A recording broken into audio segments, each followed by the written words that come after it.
కోట్లాది రూపాయలు ఒక సినిమా ఇండస్ట్రీలో నష్టపోయినా మనకంటూ ఒక దన్ను ఉంది. మీరు exhibitor and distributor and producer and studio 4 మీకు తెలిసి ఉన్నాయి. నేను ప్రజలకు అర్థమయ్యేటట్టు మా వారికి అర్థమయ్యేటట్టు మళ్ళా చెప్తున్నా.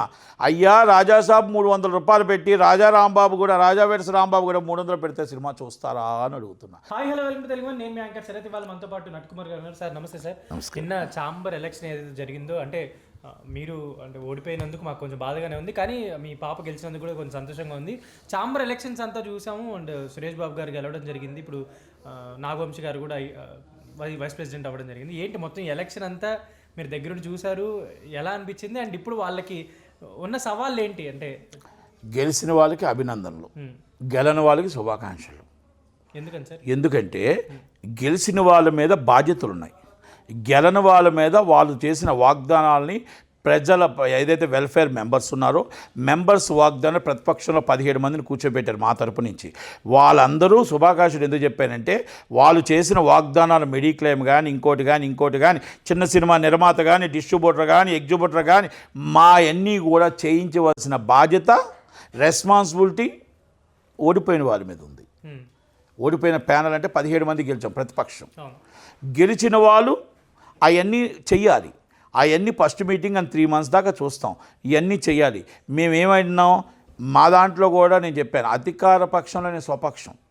అధికార పక్షంలో నేను గెలిచినా ఓడినా ఒకలాగే ఉంటా. ఎందుకంటే ఇంతకుముందు మీకు తెలుసో లేదో గెలిచిన తర్వాత కూడా నాకు చేత కానప్పుడు ఈ పోస్ట్ నాకు ఎందుకని రిజైన్ చేసే వ్యక్తిని 2 times నేను 10 మందికి 10 మందికి హెల్ప్ చేయలేని వాడిని ఈ పోస్ట్ నాకు అవసరమా అని రిజైన్ చేసిన వాడిని. సెక్టార్ చైర్మన్ కానీ జాయింట్ సెక్రటరీ రిజైన్ చేసా. ఇప్పుడు కూడా నేను పైన జాయింట్ సెక్రటరీగా ఉన్నా. అయితే నేను ఓడిపోయినందుకు బాధపడలే. ఇక్కడ మేమేం అడిగాం, 20% ఆక్యుపేషన్, 20% మల్టీప్లెక్షన్. రేపు వచ్చే యుగం మల్టీప్లెక్షన్. 20% ఆక్యుపేషన్ కావాలి. మాకు 100 రూపాయల టికెట్ ఉండాలి, తినుబండారాలు ఉండాలి. నేను ప్రజలకు అర్థమయ్యేటట్టు మా వారికి అర్థమయ్యేటట్టు మళ్ళా చెప్తున్నా. అయ్యా రాజాసాబ్ 300 రూపాయలు పెట్టి రాజా వెడ్స్ రాంబాబు కూడా 300 పెడితే సినిమా చూస్తారా అని అడుగుతున్నా. సూపర్ హిట్ అయితే చూస్తారు అంటారు. సూపర్ హిట్ అయిన దాకా మా సినిమా ఉంచుతారా అని అడుగుతున్నా. కనుక అందుకే అడుగుతున్నాం. మేము ఎగ్జిబ్యూటర్ని ఇబ్బంది పెట్టదలుచుకోలేదు, డిస్ట్రిబ్యూటర్ని ఇబ్బంది పెట్టదలుచుకోలేదు. అందుకే మేము 5వ షో ఒకటి అడుగుతున్నాం. అందుకే మాకు 20% ఆక్యుపేషన్ అడుగుతున్నాం. 5వ షో అనేది చిన్న సినిమా కంపల్సరీ వేయాలి. అందుకే 20% ఆక్యుపేషన్ అడుగుతున్నాం. మాకు 100 రూపాయల టికెటే ఉండాలి, తినుబండారాలు 150 రూపాయల లోపే ఉండాలి. మీరు 80%లో మీరు 1000 పెట్టండి, 20,000 పెట్టండి, గవర్నమెంట్లో మీరు కుమ్మక్క అయిపోండి. మీరు 10,000 పెట్టండి, 1,00,000 పెట్టండి టికెట్. నిజంగా వాళ్ళ కార్పొరేట్ కంపెనీలు ఉంటే తీసుకొని టికెట్లు వెళ్తారు, మానేస్తారు. కానీ చిన్న సినిమా నిర్మాతను బతికించండి. 250 సినిమాల భవిష్యత్తును బతికించండి. ఆ నిర్మాతల భవిష్యత్తు మీ చేతుల మీద ఉంది. ఇప్పుడు ప్రెసిడెంట్గా మీరు గెలిచారు సురేష్ బాబు గారు. ఎవరైనా రెస్పాన్సిబిలిటీ. మీరు exhibitor and distributor and producer and studio 4 మీకు తెలిసి ఉన్నాయి. మీరు అన్నీ తెలిసిన వాళ్ళు. సినిమా ఇండస్ట్రీలో ఈరోజు ఎందుకు సినిమాలు తీయట్లేదో చెప్పిన వాళ్ళు, 10 మందికి మీరు గురువుగా చెప్పిన వాళ్ళు. కనుక అరవింద్ గారు, దిల్ రాజు గారు మీరు పెద్దలు కనుక 10 మందికి బోధించేవాళ్ళు, 10 మందికి మాట్లాడేవాళ్ళు. కనుక మాకు మీరు అన్యాయం చేస్తారని మేము అనుకోవట్లే. ఎందుకంటే మీ చేతిలో మీరేం మాట ఇచ్చారు, మెడిక్లెయిమ్.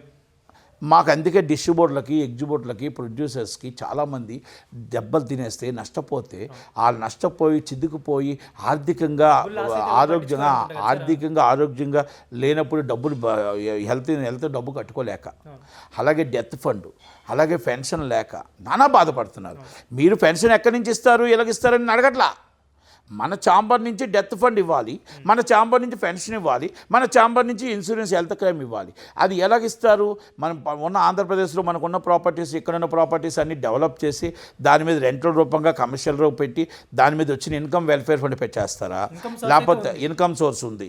లేదు అంటే మీరు మొత్తం టోటల్గా ప్రతి సినిమా మీద 3 రూపాయలు 2 రూపాయలు కలెక్ట్ చేసి దాన్ని వెల్ఫేర్ ఫండ్కి ఇస్తారా? ఇది ఎందుకంటే ఇది మనం చేసిన అనాథగా పావలా తీసేవాళ్ళమి. అది ఎప్పుడో మనం చిన్నప్పుడు పావలా తీసేవాళ్ళు వెల్ఫేర్ ఫండ్కి, మనం ఆ ఛాంబర్ కౌన్సిల్ ఫండింగ్ తీసేవాళ్ళు. మరి ఆ ఫండింగ్ అంతా ఇప్పుడు మనం ఎందుకు తీయట్లేదు, ఎందుకు మనం ఒక్కరి చేతికి వెళ్ళిపోతుంది? కనుక 10 మంది కాదు 100 మంది బతికే విధంగా మనం కాపలాడాలి. రేపు ఉదయం మన ఛాంబర్ ఉంది అంటే మాకు అంటే ఒక ఛాంబర్ ఉంది, మాకంటూ ఒక అండ ఉంది, మాకు రేపు ఏమైనా అయితే మా డెత్ ఫండ్ మా భార్య పిల్లలకి కాస్త కోస్తో ఏదైనా మనం కొంచెం అన్నం పెట్టడానికైనా ఉంటుంది అని ఒక ఆలోచన రావాలా. మనకి ఏంటంటే రేపు హెల్త్ బాగాలేకపోతే ఒక హాస్పిటల్లో మనకు ఆ ఇన్సూరెన్స్ అయినా మన ఛాంబర్ ఇస్తుంది.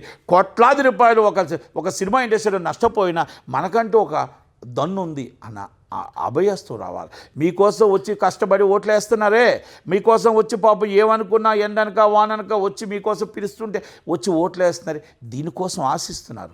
మనం 4 సంవత్సరాల క్రితం మాట్లాడాం, మళ్ళీ ఇప్పుడు కూడా మాట్లాడాం. మీరు హామీ ఇచ్చారు, మేము హామీ ఇచ్చాం. కనుక మీరు గెలిచారు కాబట్టి అమలు చేయండి. మేము అమలు చేయించేలా చూడాల్సిన బాధ్యత మా మీద ఉంది. నిన్న ఇండస్ట్రీ దగ్గర ప్రొడ్యూసర్లు అందరూ నాకు తెలిసి చాలా రోజుల తర్వాత అందరూ కలుసుకోవడం ఇదే అనుకుంటా కదా, ఒక 2 ఏళ్ల తర్వాత ఎలక్షన్ తర్వాత. అంటే ఇండస్ట్రీ సమస్యలు కూడా నాకు తెలిసి అవునండి, అందరం ఒకటేనండి. ఇండస్ట్రీలో ఎవరు కొత్త ఏం కాదు. ఇప్పుడు దిల్ రాజు ఉన్నాడు, లేకపోతే సురేష్ బాబు గారు, అందరం మాట్లాడుకుంటాం. కాకపోతే ఏంటంటే నేనేమంటున్నానంటే మనం ఏదైతే అన్నాం మాట నిలబెట్టుకోవాలా, మనం చెయ్యాలా, అందరం కూర్చొని మాట్లాడుతాం. ఇప్పుడు ఇక్కడ నేను మాట్లాడుతున్నాను అంటే ఇప్పుడు నేనే వ్యతిరేకిని కాను వాళ్ళకి, అలాగే నాకేం వ్యతిరేకులు కాదు. వాళ్ళు గెలిచారు. వాళ్ళు ఒకవేళ నేను ఎగ్జిబిట్లో గెలిచినా కూడా నేను ప్రెసిడెంట్ అయ్యేవాడిని కాను. ఎందుకంటే 31 వాళ్ళకు వచ్చాయి, 17 మాకు వచ్చాయి. మెజార్టీ లేదు కాబట్టి నేనేం బాధపడలేదు. 9 ఓట్లు ఎంతో తేడా వచ్చాయి మాకు. ఓకే, నేను గెలిచిన నాకు ఓట్లు వేసిన వాళ్ళందరికీ ధన్యవాదాలు, ఓట్లు వేయని వాళ్ళకి ధన్యవాదాలు. మీ భయంతో ఓట్లు వేయినందుకు, మీ భయం నీడల్లో భయపడుతూ ఎన్నాళ్ళు ఎగ్జిబిట్లు బతుకుతారు, అన్నాళ్ళు ఎగ్జిబిట్ల వ్యవస్థ ఇలాగే ఉంటుంది. కనుక దయచేసి మీరు ఇప్పటికైనా మారండి, ధైర్యంగా నిలబడండి, ధైర్యంగా ఉండండి. 55 మంది ధైర్యం చేసి మేము ఉన్నాం నట్టి కుమార్ గారిని ఓటేశారు. మీ వాయిస్గా నేను మాట్లాడతా, మీతోనే ఉంటా. మళ్ళీ నెక్స్ట్ టైం కూడా మీ తరపునే నించుంటా, మీకోసమే మాట్లాడతా. ఎగ్జిబిటర్ అనేది మనం ఎంత మెయింటెనెన్స్ కావాలి, ఎలా కావాలి, ఎగ్జిబిటర్ బాధ అంటే ఏంటో, ఎగ్జిబిటర్ కష్టం అంటే ఏంటో, మీరు రేట్లు పెంచడం వల్ల ఎగ్జిబిటర్ ఎంత సఫర్ అవుతున్నాడో, ఎంత బాధపడుతున్నాడో, రేట్లు పెంచడం వల్ల మీరేమైనా రెంట్ ఇస్తున్నారా, ఇంకోటి ఇస్తున్నారా, తిట్లు మాత్రం మాకు, డబ్బులు మీకు. అలాగే డిస్ట్రిబ్యూటర్ డబ్బు తీసుకుంటున్నాడు, డిస్ట్రిబ్యూటర్ కూడా ప్రొడ్యూసర్కి వెళ్తుంది. ప్రొడ్యూసర్ ఏమైనా డబ్బు తీసుకుంటున్నాడో హీరోకి వెళ్తుంది. మీరు కాస్ట్ ఆఫ్ ప్రొడక్షన్ అనేది వేస్టేజ్ అని 30% తగ్గిస్తే ప్రజల మీద భారం తగ్గుతుంది, ఆ తిట్లు మాకు తగ్గుతాయి. అలాగే మీరు రేటు పెంచండి, రేటు పెంచొద్దు అని మేము చెప్పట్లే. రేటు కూడా మీరు అనుకోకుండా ఇష్టం వచ్చినట్టు రేట్లు పెంచాలి, ఇబ్బంది కొద్ది గుదుబండ చేయొద్దు. సాధారణ ప్రేక్షకులు కూడా అందరూ సినిమా వచ్చేటట్టు చెయ్యండి. దయచేసి మాకు 20% ఆక్యుపేషన్ ఇవ్వండి, అలాగే మెడిక్లెయిమ్ ఇవ్వండి, అలాగే క్యూబులు, ఈఎఫ్ఓలు, పిఎస్టీలు మా నార్మల్ రేటుకి పక్కదే రాష్ట్రాల్లో ఏమేమి రేట్లు ఉన్నాయో ఆ రేట్లకి మీరు రప్పించండి. ఇవన్నీ చేయాల్సిన బాధ్యత ఇప్పుడు గెలిచిన సురేష్ బాబు గారి మీద ఉంది, ఓడిన మా సి కళ్యాణ్ గారి మీద, ఓడిన మా ప్రసన్న కుమార్ గారి మీద, మేము అందరం కలిపి లోన ఫైట్ చేసి చంద్రబాబు గారి మీద ఫైట్ చేసి మేము తీసుకురావాల్సిన బాధ్యత మా మీద ఉంది. అందుకనే మేము దగ్గరుండి మాకు ఎక్కువ బర్డన్ ఉంది. వాళ్ళకి అభినందనలు చెప్పింది ఏంటంటే వాళ్ళు సీట్లో కూర్చున్నారు, మాకు ఎక్కువ బర్డన్ ఉంది కాబట్టి మేము అన్ని దగ్గరుండి చేయించాల్సిన బాధ్యత కనుక ఉంది. నేను లోన్ లేను కాబట్టి, నేను బయట ఉన్నాను కాబట్టి, నేను దగ్గరుండి వాయిసే ఇక్కడ వాయిస్ ఇప్పుడు నా ఆఫీసులో వాయిస్ ఛాంబర్ రూమ్ దాకా రాకుండా చూసుకుంటే మంచిదని నా ఉద్దేశం. Thank you very much.